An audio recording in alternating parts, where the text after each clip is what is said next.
उत्तराखंड में कई जगह पर छापेमारी की गई है। मिलावटी घी, मक्खन, इन सब चीजों को लेकर अभियान चलाया जा रहा है और कई जगह ऐसी रही जहां से घी और मक्खन के सैंपल भी लिए गए। आपको बता दें कि कई नामचीन कंपनीज के घी, मक्खन के सैंपल लिए गए हैं।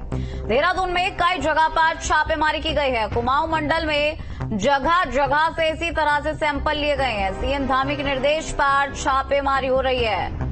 पुलिस का टेस्ट रिपोर्ट आने के बाद ही अब कार्रवाई हो पाएगी, यानी कि टेस्ट रिपोर्ट आना भी बाकी है। जो सैंपल से टेस्ट के लिए भेज दिए हैं और इन टेस्ट की जो रिपोर्ट्स आएगी उसके बाद पुलिस की आगे की कार्रवाई होगी।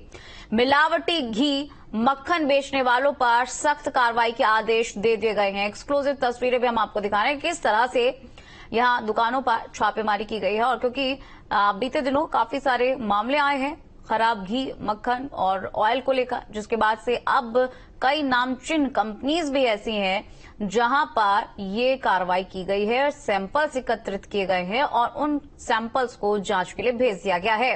देहरादून से बड़ी खबर आपको बता रहे हैं। उत्तराखंड में कई जगह पर इसी तरह से छापेमारी की गई है। मिलावटी घी, मक्खन के खिलाफ यह अभियान चलाया जा रहा है और कई जगह से घी और मक्खन के सैंपल भी लिए गए हैं और इसी तरह से कई फेमस कंपनीज के जो घी है, मक्खन है, उन सभी के सैंपल लिए गए हैं। और देहरादून में इसी तरह से कई जगह ऐसी रही जहां पर ये छापेमारी की कार्रवाई की गई। कुमाऊं मंडल में जगह जगह से सैंपल लिए गए। देहरादून से धर्मराज गर्ग हमारे संवाददाता जुड़ गए हैं। धर्मराज, अभी क्या कुछ जानकारी आ रही है, किस तरह से सैंपल लिए गए हैं, कब तक रिपोर्ट आ पाएगी, अभी क्या कुछ अपडेट आ रहा है इस खबर को लेकर?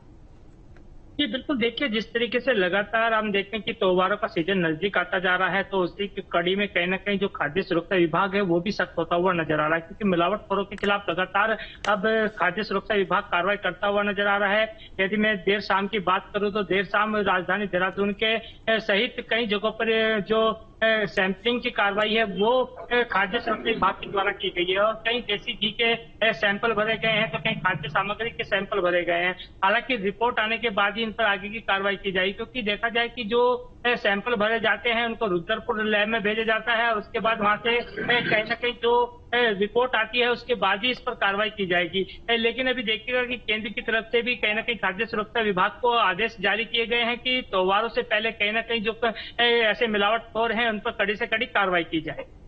बिल्कुल, और ये भी जानना चाहेंगे कि रिपोर्ट्स कब तक आ पाएगी और साथ ही साथ इस तरह की जो कार्रवाई की गई है उससे किस तरह की स्थिति वहां पर देखने को मिली है। दुकानदारों का क्या कुछ कहना है, जो जनता है उसका क्या कुछ कहना है?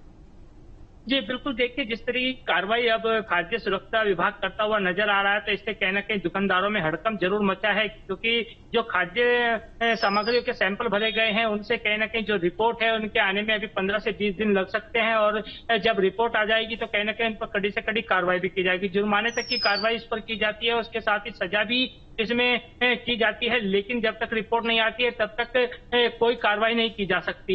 लेकिन अब देखिएगा कि जिस तरीके से त्योहार नजदीक आ रहे हैं, क्योंकि दीपावली का त्योहार नजदीक है और कई ऐसे त्योहार हैं कि जिनमें कहीं ना कहीं मिठाई सबसे अधिक बिकती है, तो ऐसे में मिठाइयों के सैंपल लेना भी कहीं ना कहीं खाद्य सुरक्षा विभाग की तरफ से जो मिठाई के सैंपल हैं वो भी लिए गए हैं। और उसके साथ ही आप देखिएगा कि जो तमाम ऐसी वस्तुएं हैं जो कि जिनमें मिलावट हो सकती है, जैसे घी की हमने बात की, जैसे घी के कई जगह के सैंपल लिए गए हैं और कई नामी कंपनियों के जो सैंपल हैं वो लिए गए हैं और उनको रुद्रपुर लैब में भेजा गया है। जल्दी उनकी रिपोर्ट भी आएगी और रिपोर्ट आने के बाद कहीं ना कहीं उन कंपनियों पर भी कड़ी कार्रवाई की जा सकती है। ठीक है धनराज, बहुत शुक्रिया इस तमाम जानकारी को साझा करने के लिए। तो 19 से 20 दिन लग सकते हैं रिपोर्ट आने में, उसके बाद ही आगे की कार्रवाई